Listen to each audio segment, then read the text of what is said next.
Hey, I'm Papa. I spent all my time preaching and leeching and womanizing, and I'm all over the place. I'm a rolling stone.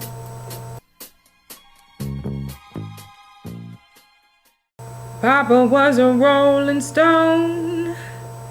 Wherever he laid his hat was his home. And when he died, all he left us was alone.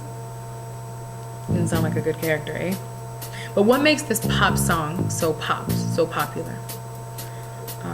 Recorded in 1972 by famous Motown act, The Temptations, Papa Was a Rolling Stone depicts the story of a boy having a conversation with his mother about his father, a mysterious figure that he's heard a lot of hearsay about, but is not certain on all the details. The verses take us through this story. The verses, very poetic and straightforward, basically describe him in a way that reveal what people thought of him and his reality. So the verses, especially the second and third, are laid out like a dialogue.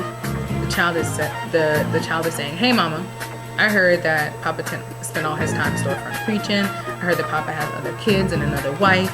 I heard that Papa never worked a day in his life. I heard that Papa used to steal, borrow to pay his bills." So some of these things are not good things.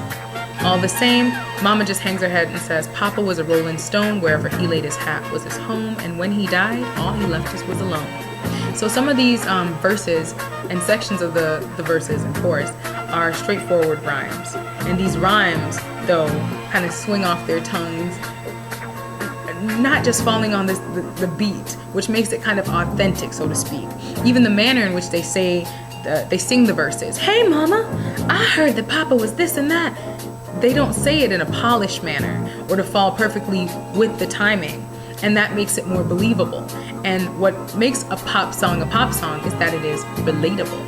Okay, so some people, whether they wanted to admit it or not, could relate to this song, and because they could relate to the song made a lot of money for Motown and the people above, so the record executives and everybody up there.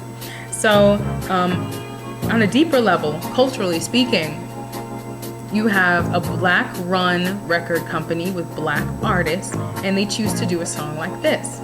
And this song has some stereotypes that were held probably by non-African Americans. So it's kind of them clearing the air about what the black man was and why he was absent from the family, but not going into too much detail. They're describing him in a way that, yes, verifies some of these negative things that people associate with black men of the time, but they're also leaving an air of mystery. And that mystery is not only something that's presented in the lyrical content, it's presented musically. The piece seems kind of ominous, mysterious, dark. It's not a very upbeat, cheery piece, but the tempo is quick enough that you could dance to it if you wanted to. And that also gave it appeal, because pop songs are often danceable. You can move to it, you can shake, and they make you want to do that.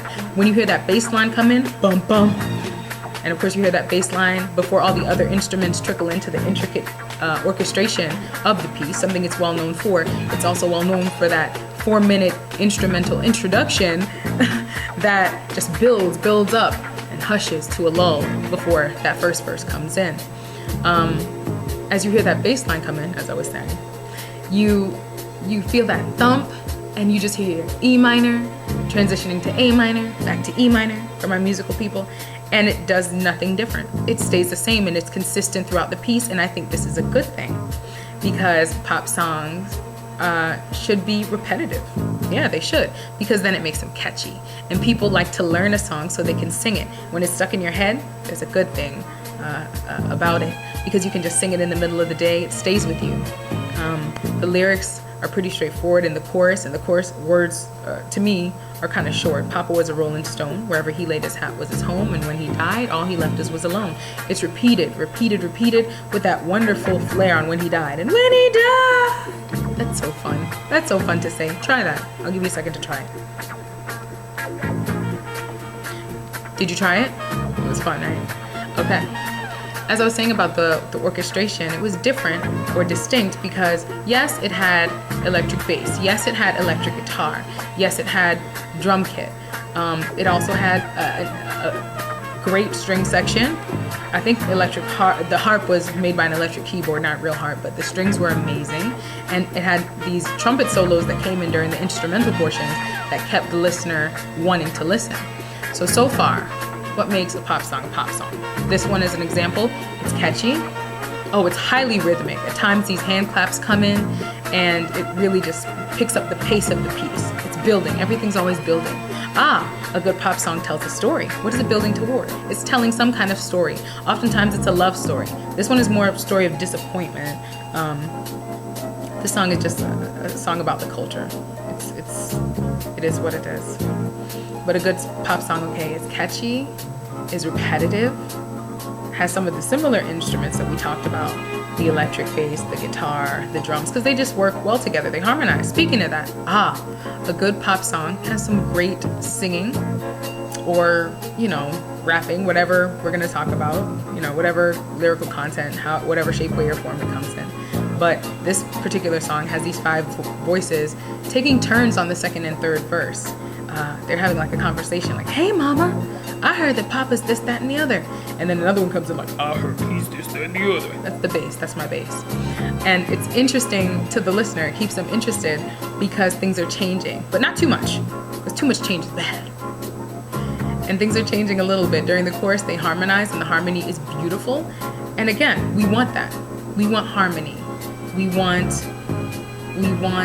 the music to be beautiful. So it has to be something that we can listen to in the background, something we can sing along with in the foreground, something that is not harsh to our senses, something that is sonically pleasing. So everything is blending well. These things make a great pop song. And this song is a good example. The layout of the song is verse, chorus, verse, chorus, verse, chorus, chorus. Now, oftentimes you'll see in a pop song, you'll see verse, chorus, bridge, chorus. So if you want to count that third verse as a bridge, even though it feels like it's just another verse, that is similar to the typical formula that you'll see. But it's not always true. Sometimes you have the verse and a little refrain on the end of it, and that suffices. But again, it's pretty straightforward. Verse, chorus, verse, chorus, verse, chorus, chorus. And the chorus repeated so many times, being consistent, being the same, makes you remember it. It sticks in your head. And that's important. So a good pop song is repetitive. It's catchy. It's relatable. It's sonically pleasing, so it's good to the ear. And it's interesting.